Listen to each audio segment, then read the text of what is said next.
welcome back to my channel. Today we're going to be starting our Declutter Challenge. So in honor of March Madness, we're going to be calling our challenge Declutter Madness. And what that means is I'm going to have 3 challenges each week for you to follow along and tackle areas in your house. And hopefully by the end of March, we will have a house that is more decluttered, more organized and clean, and we will be ready to start the summer. Okay, so here's a little bit of backstory on why I'm doing this. So back in January, I thought when it was the new year, I was gonna get all of these things done, cleaned out, organized during the winter months when you're cooped up inside. Made a lot of sense, but reality is life happened.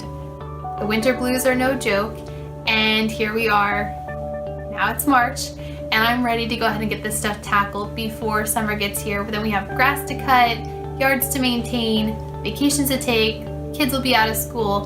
So it's time to go ahead and get this taken care of now so we can enjoy the rest of the year. So I'm going to be doing 3 videos each week, challenging you to tackle different areas in your home. If this is something you're looking for, I definitely recommend you follow along. If it's not, I hope you enjoy the videos that I'll be posting, and this is going to be so great to have our homes back in order and ready for the rest of the year. Okay, so how did I decide on the top 12 challenges? Basically, I went through my home, made a list of all the areas that needed some work, and from there I narrowed it down to 12 things. Now these are the top 12 things that I would like to see done. It doesn't mean that these are the most important things to my home, but this is where I'm starting at. The other things will come later, so just focus on one thing at a time, and as you get that done, you can move on to the next thing.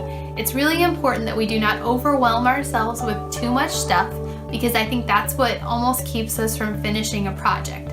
So when I think about all the areas in my home, I almost get overwhelmed. I want to crawl in my little shell and not even start the project. But if I can just pick one thing at a time, focus on this one thing for just a day or 2 and get it to a good enough spot, then I can move on to the next thing.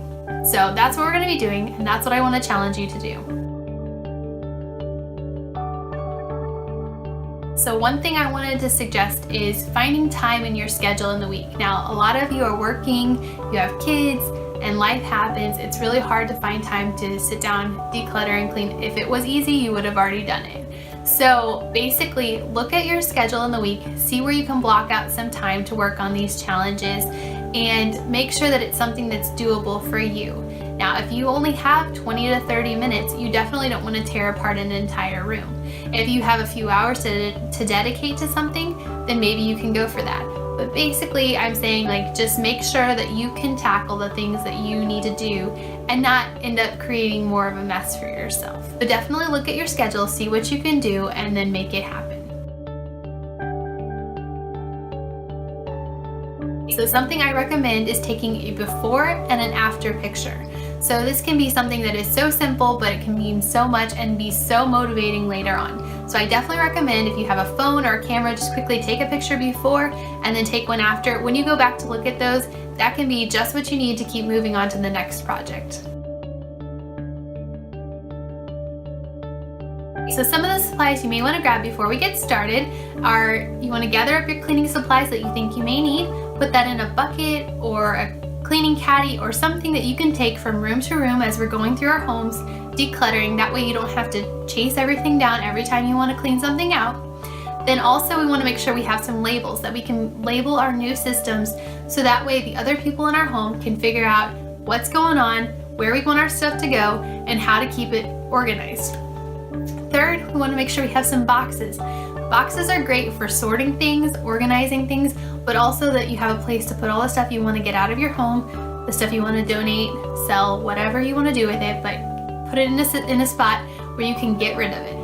And last but not least, you definitely want to grab some trash bags.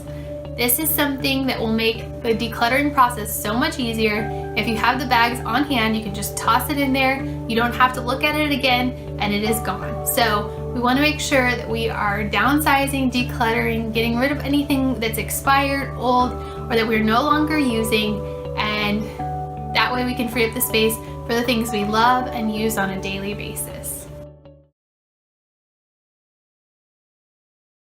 Alright, so I hope you found this video helpful. I'm very excited to start our decluttering challenge, and if you're interested in doing it along with me, leave me a thumbs up in the comments below so I know you're watching.